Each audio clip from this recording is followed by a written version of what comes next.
Welcome to Know Your Money, where we will explore our relationship with money and how the psychology of it impacts our financial decisions, as everyone thinks about money differently. In our podcast, we'll be presenting a variety of financial topics in an easy-to-understand way, which we hope will assist you with managing your money. Hello, everybody. Welcome to Know Your Money. Craig, Warren, how's everything today on this hot day? Ron, looking good. Nice Thank and relaxed you. in your Finally. out in the studio. Warren. And me, yeah. Yeah, same studio, same looking good. Yeah. You're both looking great. It's always a pleasure, never a chore. Awesome stuff. Okay, so I got to be honest, Bronwyn. Today, yes. I never do this, but I'm going to speak first. Awesome. All right. So, guys, we've just had an episode last time about do you need a financial planner? And I think we emphatically answered yes. Okay, there you go, Craig. Yeah. Emphatic, 100% yes. And this is from the non-believer before. Okay. But I have one more problem you need to help me understand. And that is, where do you make your living out of all of this? Because I can't see how you guys make a living. And how do you feel about that? To be honest, it makes me trust you less. And I want to be able to trust you fully. But it seems like some maybe underhand deals are going on that I don't know about. Are you taking money from me? Are you taking a commission somewhere else? I just would like to know, because is it in your benefit to do the best for me, or is it in your benefit to earn a commission? Awesome stuff. That's a good And I point. say it with love. No, you're right. Yeah, Thank you. Yeah, and I think that word commission is it's been bandied around for many years, and it's not a very pleasant word, commission. So basically the product work is such. Some financial planning practices will charge you a fee to work out the plan. They'll say to you, here's X amount of thousands of rands, we will charge you to work the plan. Here's the plan, nicely bound in a booklet, some colored pictures, off you go. So you get an invoice from that. And you get an invoice, you pay the invoice, and then what do you do with the plan? Do you implement it? How do you implement it? Or they say, okay, we'll help you implement it. So that's one, to work out the plan. On the sale of a product, whether it's a life assurance, I'm talking about life assurance, dread disease, loss of income, cover, protecting yourself against a thing that could happen to you.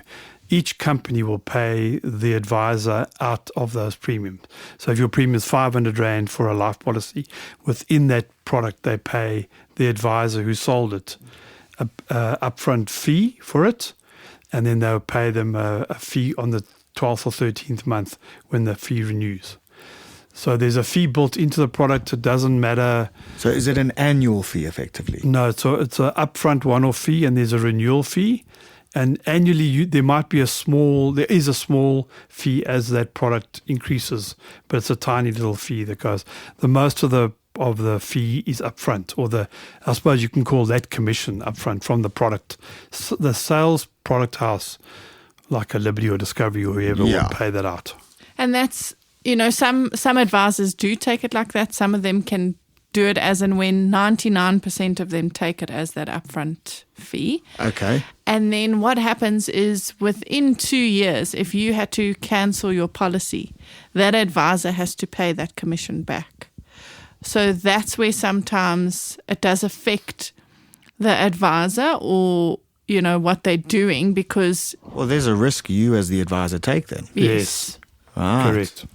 Yeah. So it's not all gold. No. There's a risk. There's a real risk there. A real thing. Yeah. And lapses are a big thing and can really affect a financial planner's mindset and what you do with your clients within that year, or that month. Because if you've got a really big lapse that you've got to try and make up just to meet your minimums, it really can affect how you give advice in a way. Yeah, so when we'll ask the various companies to quote on a life dread disease kind of product, that whatever the premium is would equate to a commission paid to us.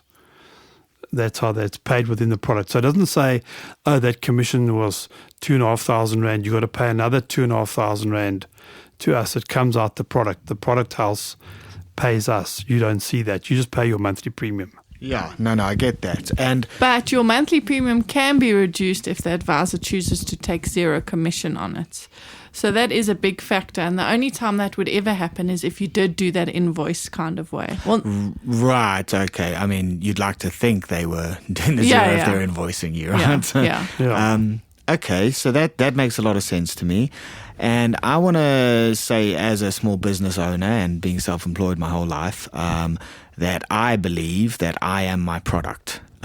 So when it comes to quoting for somebody, doing sound for somebody, whatever it is, I want to give them the best result they can get, because I believe that's how to grow my business and my name. And surely that's of the utmost importance to you guys, is making sure your clients get exactly what they should have. Well, the advice is more important for us than the product sale, because with good advice, you're going to keep a client for many years, and you're both going to benefit out of that relationship. That's the important side of it. But I also think that's why, as a practice, we've also made some adjustments. So, we take salaries in our practice versus commission, because then you're not necessarily doing something to make that commission for that month. Oh, I see what you mean. Okay. Do you know what I mean? Yeah. So it does help. And it's not to say that that's the right way and that every advice practice should do it that way, and that if they're not, their advice is bad. It's just what we do and how we feel as though we're giving the best. On the investment, the fees are different. The fees work on the value of the asset. Depending on the value of the asset, will be a percentage of a fee taken by us to run the asset. So in our practice, we don't take any upfront fee. Some advisors do, and also, once again, we're not saying that's right or wrong, but we don't take an upfront fee. So if you invest R1 million with us, R1 million gets invested. We get a fee on the assets under management, as they call it.